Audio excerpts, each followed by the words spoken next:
I bought the dip, but it dipped again. Thought it bounced, but it's way downtrend. The charts all laughed while I played pretend. Bad timing's my only friend. Well, it's another fine example of I don't know what the hell I'm doing. So doing a voiceover in my video editing software, my cheap video editing software I have, is proving to be kind of difficult as I can't maximize the video on my computer while I do the voiceover.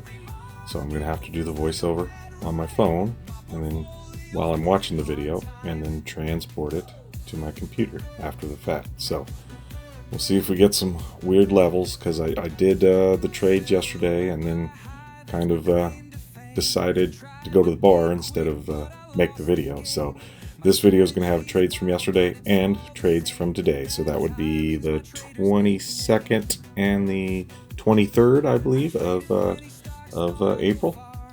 So here we go, I guess.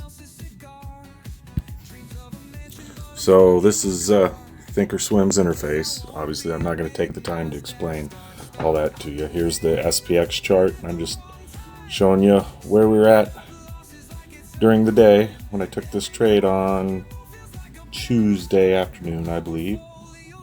So I've already got the position.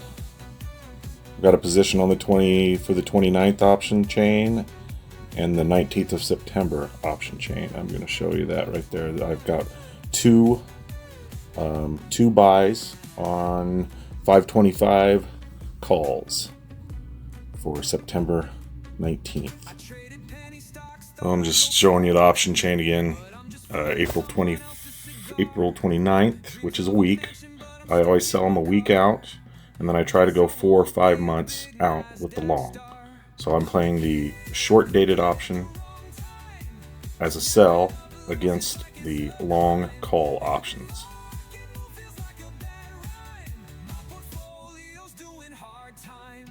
And here's the interface, and you can see over there, at the time I took this, or at the time I actually recorded this, I didn't take the trades right away.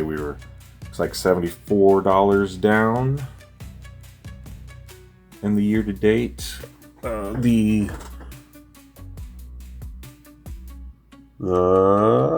short options were up 45. The long options were down 27. So not sure why there's that discrepancy with the overall, but it kind of all irons out. Here's the spreadsheet that I use, and this is just how I track it, and that shows you that the 543s, I got a $2.04 credit for selling them.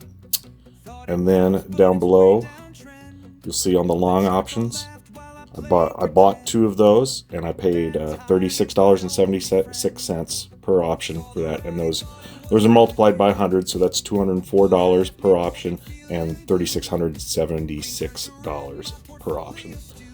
The longs are a debit, and the shorts are a credit. So that's how we structure the trade. I will try and hold those longs as long as I can, and hopefully they don't come and run over my short within that week. So that was the structure of the trade. I took 2 on the first day of each, and like I said, I think on the introductory video, I'm going to try and get about $20,000 invested in this trade. So I'm going to take 2 a day. Took 2 on the 22nd. I will take 2 on. I took 2 on the 23rd, and we'll see how that played out here in a second, and that'll be kind of fun. And then I'll try and take 2 again on the next day, which will be Thursday, which will be the 24th. So I took those trades, the original 2, at the end of the trading day on Tuesday, and this is the definition of irony. This is a page called, don't try to time the market, because, I'm no good at it. And in a big amount of irony, I picked it up about perfect. Today slammed up. On Wednesday, the market was up pretty hard, so I woke up in the morning hungover because I went to the bar last night, and I had to make some maneuvers. And that's what we're going to see on ThinkorSwim here in a second. And there's quite a few maneuvers, and this will give you a little bit more insight into what happens on this trade as things maneuver around. You kind of don't want the long to overrun your shorts, because you want to keep the deltas on the long high enough that you will make more money than the shorts will cost you, because if their deltas are smaller, you will lose less money than you make on the long, if that makes any sense. But we'll see that when we get into the spreadsheets and ThinkorSwim for April 23rd. All right, so this is April 23rd, Wednesday morning. Things got moving pretty quick in the quick first thing. Markets were up overnight, and I was hungover, so it wasn't any fun. This is the ThinkorSwim page. It shows all the trades. These trades are all the ones for the 23rd, which was Wednesday the 23rd of April. You can see quite a few things happened. I'll go through and explain them. I don't know if this is the best screen to do it on, or to do it in ThinkorSwim. I think what I'll do is I'll just go to my spreadsheet, and then I'll come back and I'll verify the profit and losses on ThinkorSwim, or if there's a variance, I'll explain it. But I think my spreadsheet's a little bit easier to understand than trying to go through each one of these. But I am going to verify that I make the trades. But let's go over and let's take a look at the spreadsheet first. And this isn't near as busy as that ThinkorSwim page. But you can see I put in the date of the trade. So these are this 4/22nd is the trade we took Tuesday late in the afternoon. And so I closed that out almost first thing in the morning. Bought it Tuesday for $36.76.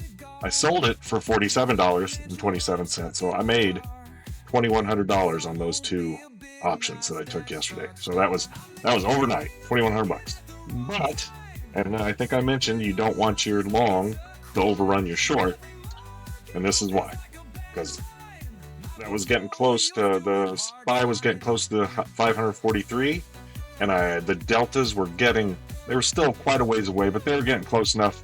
I didn't want to deal with it, so I pulled the trigger. I closed the shorts for a negative $1,200 loss. So between the two of these, I made $700 some change, and that's kind of how it works on the way up when it's getting close. That's, like I said, you don't want it to overrun. We still made money, so it's not a bad thing, but it's not the optimal thing. So then later on the day, I decided, like I said, I took two yesterday, and I was going to up another two today. So I had to kill these longs by selling them, and I had to buy back the shorts. So I bought back two, sold two, and now since I wanted to be in a position of two more today, I just went ahead and bought four at the 562, or I bought four at the 545 strike price on the 919. The long calls. I bought four, and then I sold four 562 a week out options. So I sold those for a credit of $2.12. Well, the market started going down, and I was already about halfway on this, so I in about probably 2 hours. So that was another $500 in there for me to take. So I took it. Sold those at 86 cents. I bought those back at 86 cents. I sold them for $2.12. So the difference on four options was $504. I put that in my pocket. So I sold some 554s, four of those, for $2.22. And then right at the end of the day, I was wondering if we'd get a big hard push back down. So I had a little bit of profit on those.